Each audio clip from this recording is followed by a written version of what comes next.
Donna Tope, I'm appearing on behalf of myself. Immediate pressure. This isn't a routine hearing, it's damage control. You've got a self-represented party walking in with a contempt order, a bench warrant, and now asking the court to erase all of it. That's not just a legal request, that's reputational survival. And the moment he brings up YouTube being used against him professionally, this case shifts into a modern reality. Courtroom actions don't stay inside courtrooms anymore. They live online, permanently. Legally, missing a show cause hearing is a big deal. Courts treat that as defiance unless there's a strong justification. So the entire strategy here hinges on one thing: notice. If he can prove he wasn't properly notified, then everything that followed, contempt, warrant, bail, can be challenged. But if the judge believes he had notice, even indirectly, then his entire argument starts collapsing. This opening sets up a direct clash, procedure versus accountability, and once a judge feels their authority is being challenged, the tone of the hearing can shift fast. Ms. Tope, I had issued a bench warrant for your arrest for failure to appear at a show cause hearing, which I know that you had notice of. You filed a motion in this case to remove and expunge the court's order for contempt and the warrant for your arrest. That is your motion before the court today. Yes. Go ahead. So I would like to put this on the record for my own purposes and also for YouTube. The YouTube that was recorded when you issued this bench warrant has been used against me in my professional capacity and for other cases. And therefore, I would like to have this on the record. Have what on the record? What I'm going to tell you now in my defense.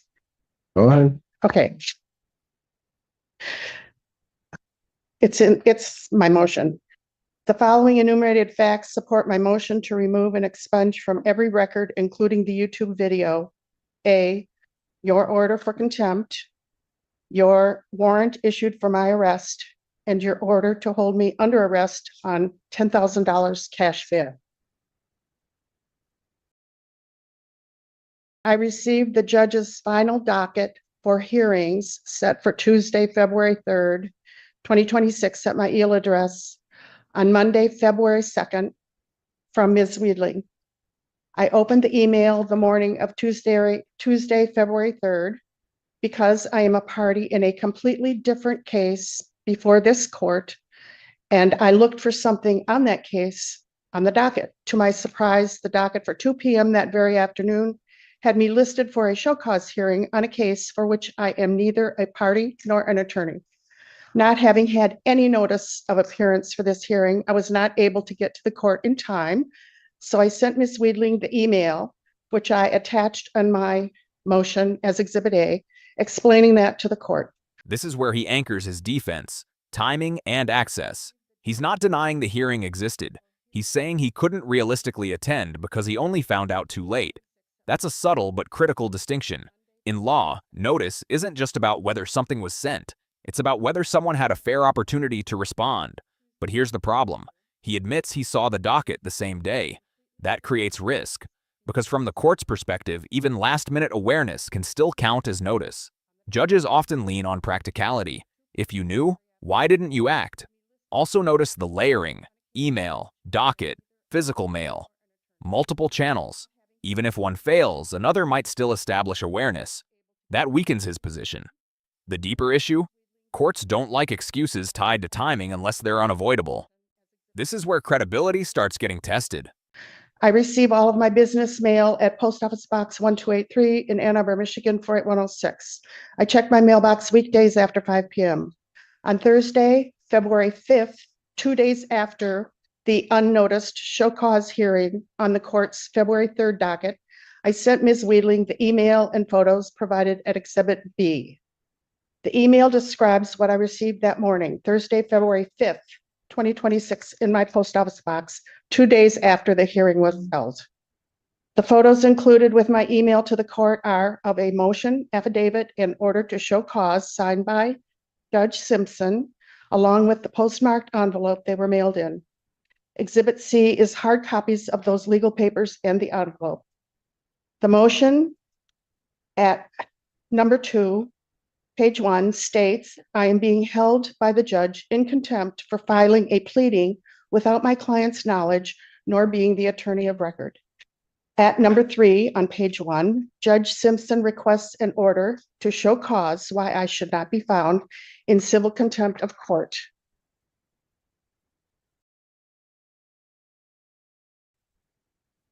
Can you attach it for me? Thank you.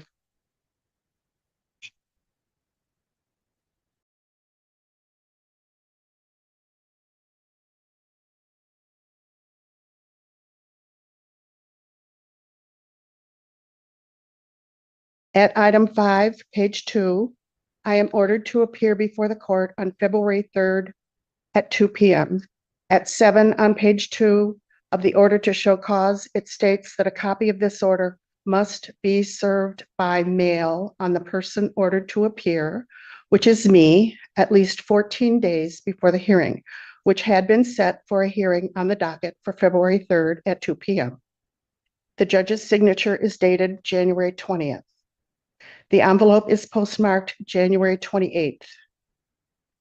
The date the post office mailed it, which is only 6 days before the hearing date of February 3rd, which is not the quote, service by mail within 14 days required by the judge's signed order.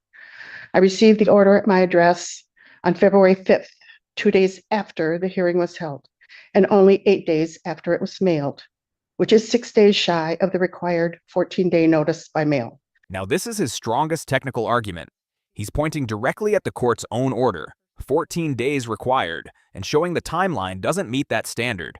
That's not emotional, that's procedural, and courts are supposed to follow their own rules.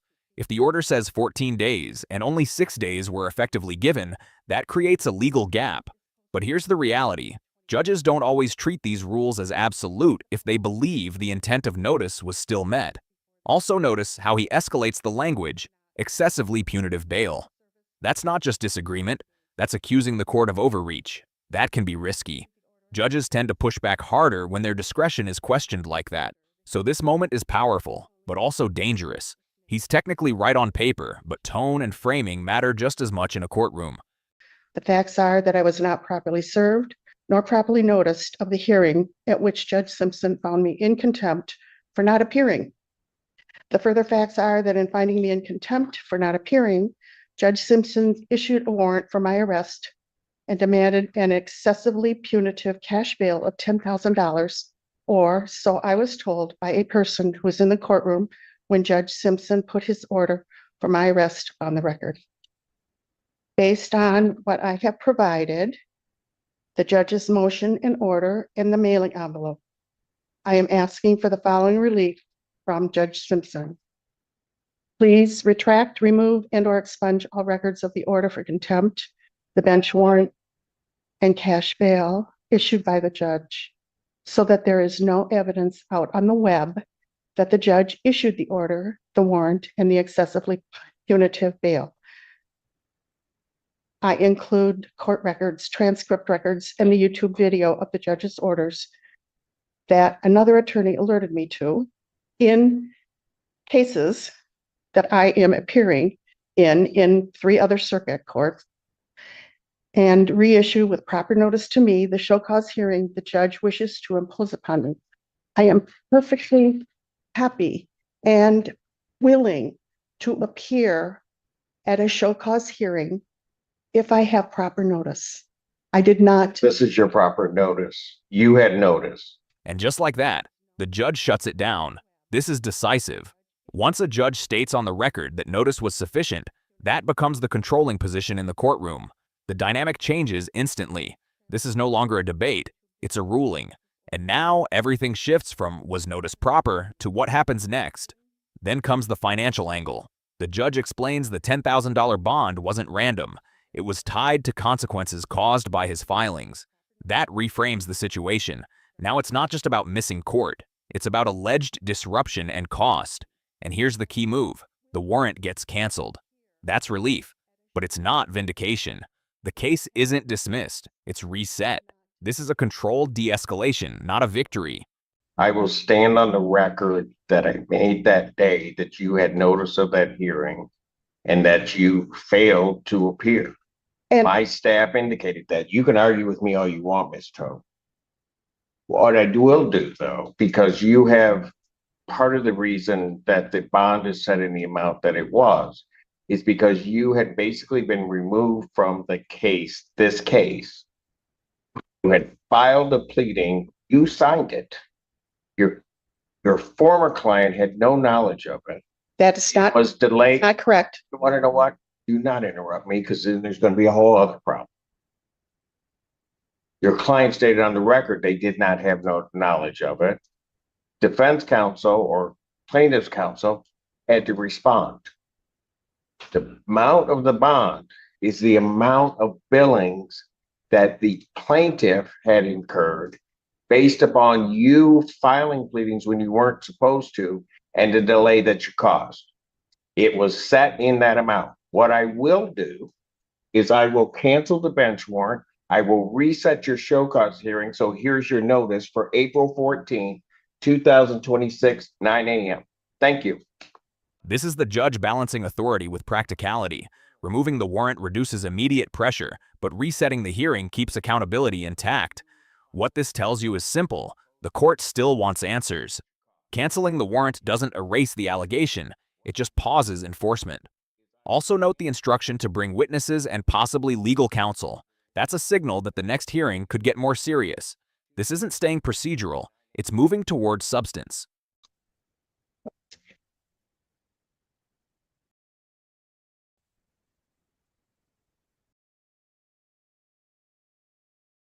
Have all your witnesses, and if you wish to be represented by counsel, you need to have counsel present at that proceeding.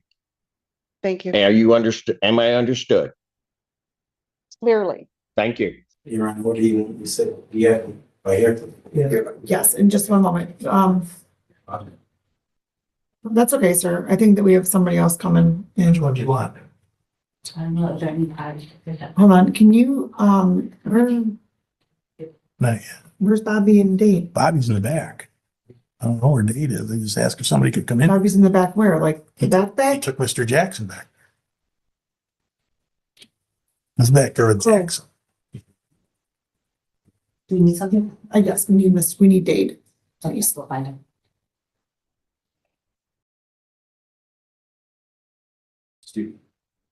Okay, and so counsel, your appearance, please. Good morning, Your Honor. Delito Taylor, fee number 8227, was on behalf of the plaintiff, Mark Jakubiak.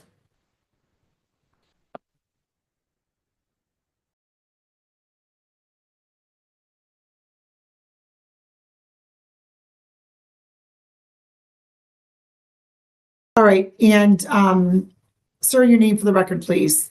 Daniel Hamilton. Okay, and so Mr. Hamilton and Mr. Jakubiak, I'm going to ask you to please place your name on the record, sir. Mark Jakubiak, Okay. And so I'm going to have you both please raise your right hands. Do you solemnly swear or affirm testimony about to give in this matter be the truth, the whole truth, and nothing but the truth? Yes, ma'am. yes. Yes, sir. All right, thank you. Can you have Mark come in? Somebody else can. He sent Dave, Mark's at the door. He sent Dave a message to, I don't know where either one of them are.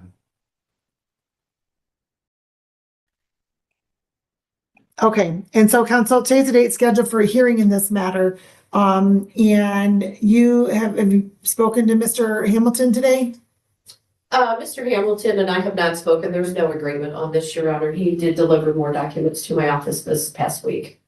All right, and so there is a claim, so Mr. Hamilton indicates that Mr. Jakubiak is not the owner. Is that correct? I never had proof that he was the owner. Right, okay, so Ms. Taylor, did you submit proof to Mr. Hamilton that Mr. Jakubiak, Mark Jakubiak was the owner? In the documents that were filed with the court with the summons and complaint, there is a copy of a warranty deed that should have been sent with him for service that shows he is, Now the case pivots completely from contempt to property rights, and immediately you see a breakdown in coordination. Key documents weren't clearly exchanged before the hearing.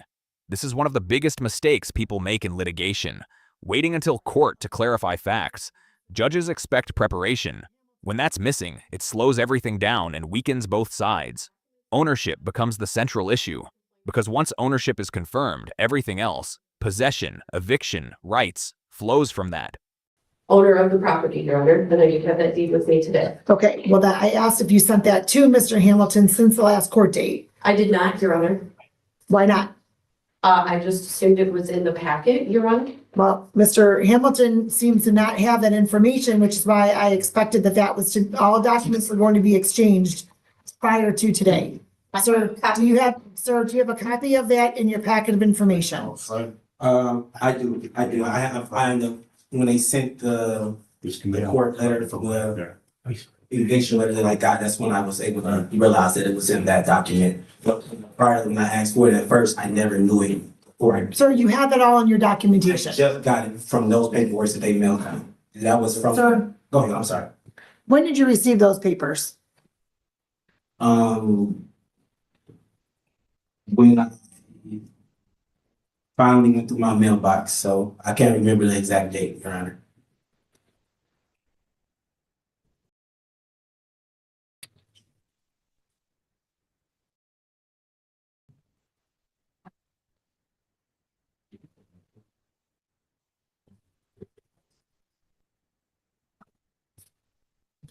Was it before your last court date here, sir?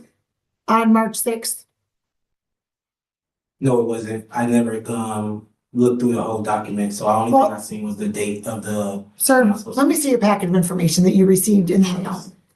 I don't have the packet. The only thing that I brought was the deed that you said. Okay, and so now you see that Mr. Mark Jakubiak is an owner, correct? Yes, ma'am. Okay, great. So, do you have any objection? So counsel, so had the two of you spoken beforehand, you would have known that Mr. Hamilton agrees that Mr. Jakubiak is now an owner. So now Mr. Jakubiak wants to sell the house, correct? That is correct, Your Honor. We're just seeking possession only, Your Honor. Okay, and so Mr. Hamilton? This single statement simplifies the entire case. Possession only. No damages, no back and forth over money, just removal of the tenant so the property can be sold. Legally, that's powerful. Because when a property owner seeks possession, the court's role narrows significantly. It's not about fairness in a broad sense, it's about rights, and ownership rights carry heavy weight in court.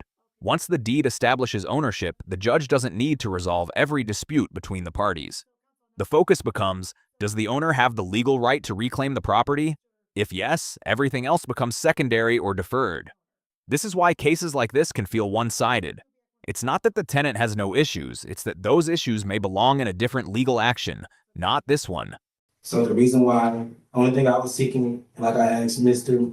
Jubek, was for my security deposit, and I heard it stated from a couple days from after, or which was a week after. I also brought to the knowledge that when they rented the property out to me, there was no orders, order compliance or certification for them to even rent this apartment out to me.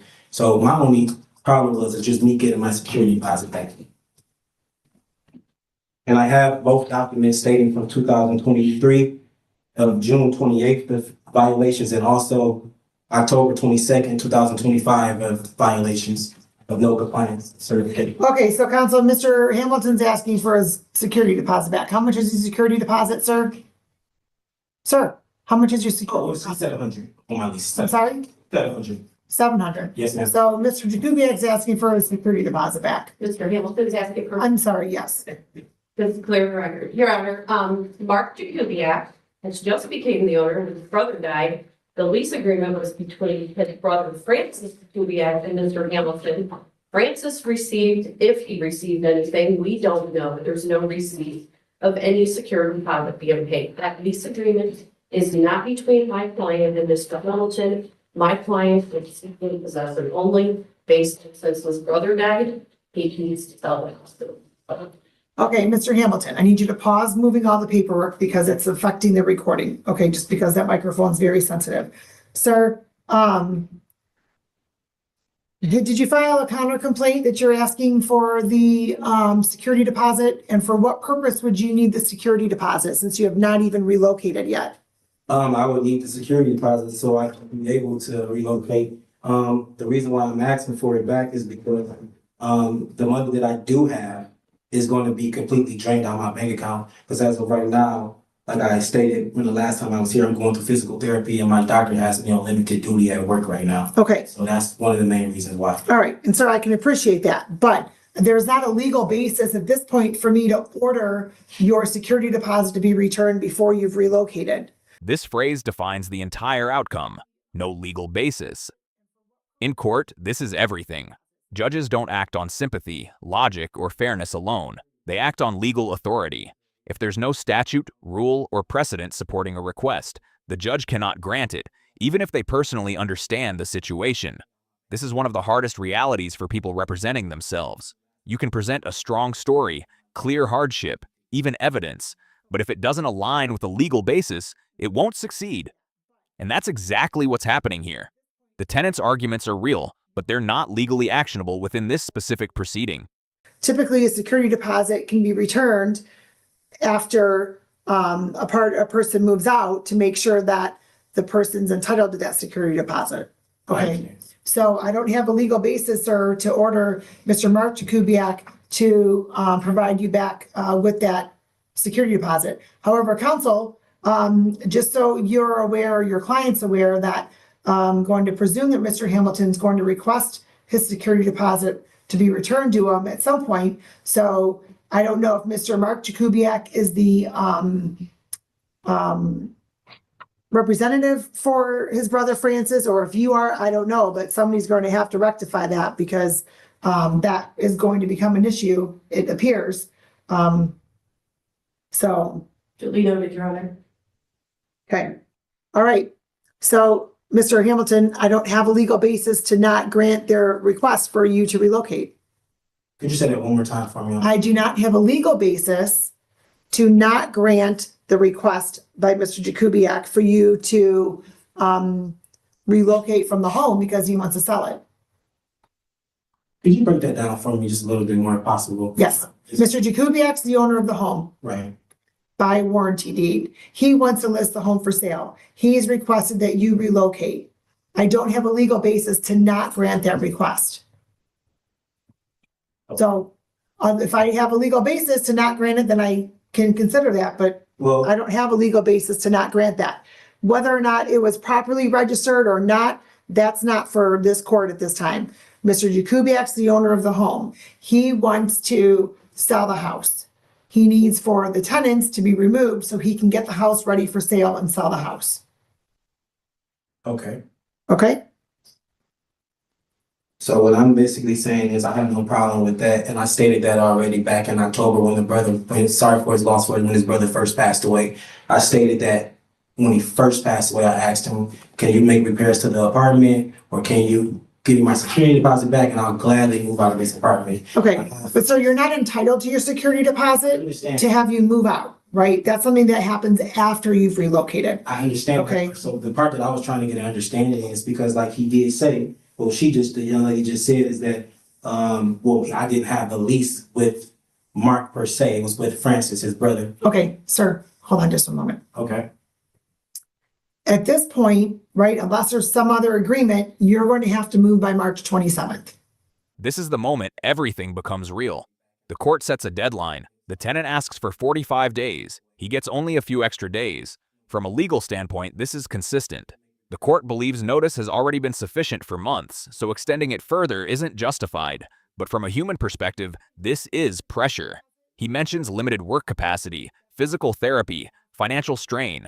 These are real constraints, but the court is balancing that against the owner's right to sell the property. Now consider this scenario. If you were in his position, limited income, medical recovery, and facing eviction, would you continue fighting in court, or would you shift your focus entirely to securing your next place? Because at this stage, the legal path is narrowing fast. I wouldn't be able to move by March 27th. Okay, why not? Because I'm living to that break right now, like I said. I can't really work too much, so I would need more time than. Okay, what is it that you are requesting for additional time? I'm looking for about 45 days. Sir, you've had notice since October.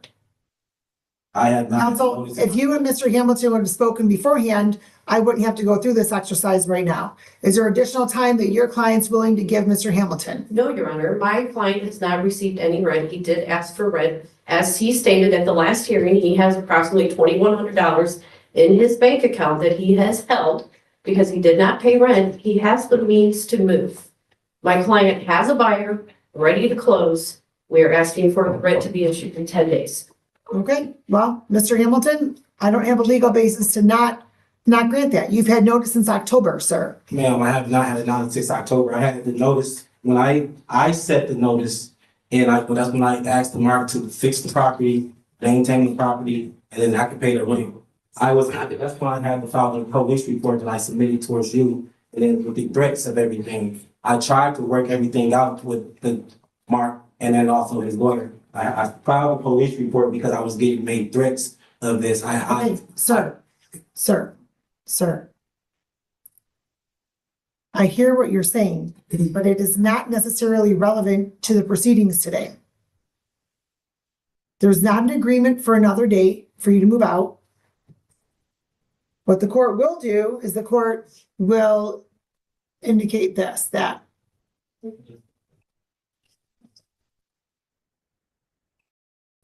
I will give you until March 31st. That's 4 extra days. Final structure of the ruling. Possession granted to the plaintiff, relocation ordered, no monetary judgment. This is a clean, controlled decision. The court avoids complicating the case with financial disputes and focuses strictly on possession. That keeps the ruling narrow and enforceable. Also notice what the judge avoids. She doesn't rule on the security deposit, doesn't address past violations in depth, and doesn't expand beyond what's necessary. That's intentional. Judges often limit rulings to the issue directly in front of them to avoid overstepping jurisdiction or creating appeal risks. So while it may feel incomplete from the tenant's perspective, legally, this is a focused and defensible outcome.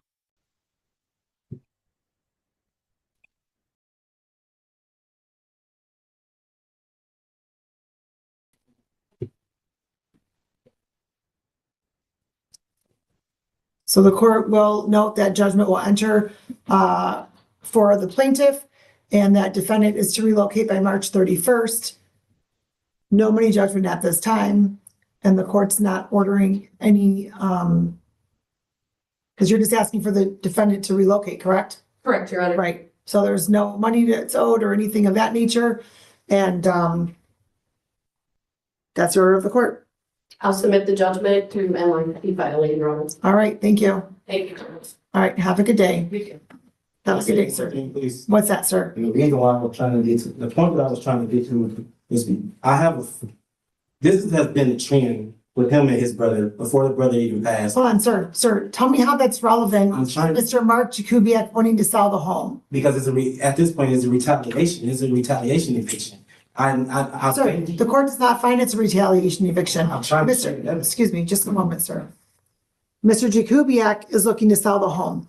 If he doesn't sell the home and he rents it to somebody different and he's not selling the home, then, sir, you may have some type of action. You'd have to bring that back before the court. But at this point, the court's not finding, sir, that it's a retaliatory eviction because Mr. Jakubiec is wanting to sell the home. So he doesn't have to show any proof that they're trying to sell the home? There's no proof that Sir, they're trying to. I have to take his attorney, who's an officer of the court, I have to take her word for it. If, sir, Mr. Jakubiec does not sell the home and he then rents it to somebody else, then that's another story. How do I go about proving that? Well, I can't give you legal advice, sir. You'd have to speak to an attorney. I'm not allowed to give you legal advice. Okay? So out of everything I'm trying to show that even before the brother passed, every time I ask for a repair to get done to this property, I get an eviction letter in my mailbox. They don't even submit the property. They don't even submit it to the court properly.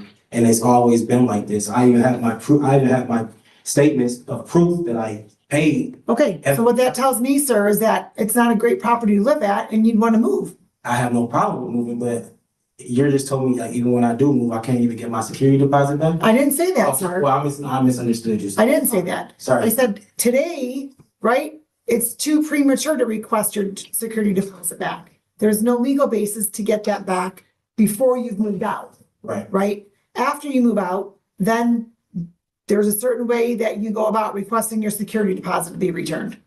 Okay, no Okay. problem. And then also too, my counterclaim that I had going, you know, what I said with the two violations coming from 2023 to 2025, they weren't even supposed to rent this Sir, apartment. you continue to live there. I didn't know, Your Honor, until October 22nd, this Okay, apartment was in sir, compliance. okay.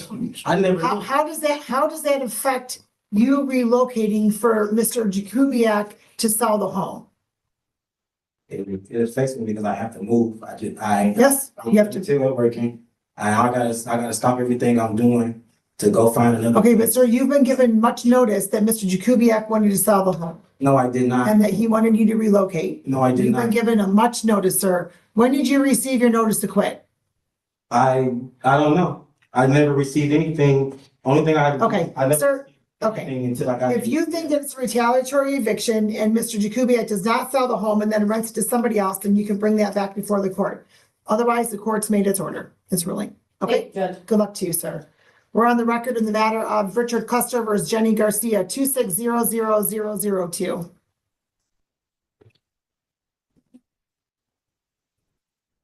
So once I move out, then I gotta come back here to get security. Sir, I'm on the record on another case. You have to speak to an attorney if you need additional assistance. This case breaks down into two separate tracks. First, the contempt issue, still unresolved and heading toward a future hearing. Second, the property dispute, now decided with the tenant ordered to relocate. The judge operated within defined legal boundaries. Ownership confirmed, possession granted, no premature financial rulings. The tenant raised valid concerns, notice issues, financial strain, property conditions, but those concerns didn't align with the legal scope of this specific hearing. And that's the core takeaway. In court, it's not enough for something to feel unfair. It has to fit within a legal framework that allows the judge to act on it. The broader implication here is understanding timing and structure, when to raise certain issues, where to raise them, and how they fit into the law. If you found this case as shocking as we did, make sure to hit that like button, share your thoughts in the comments, and don't forget to subscribe for more jaw-dropping courtroom breakdowns.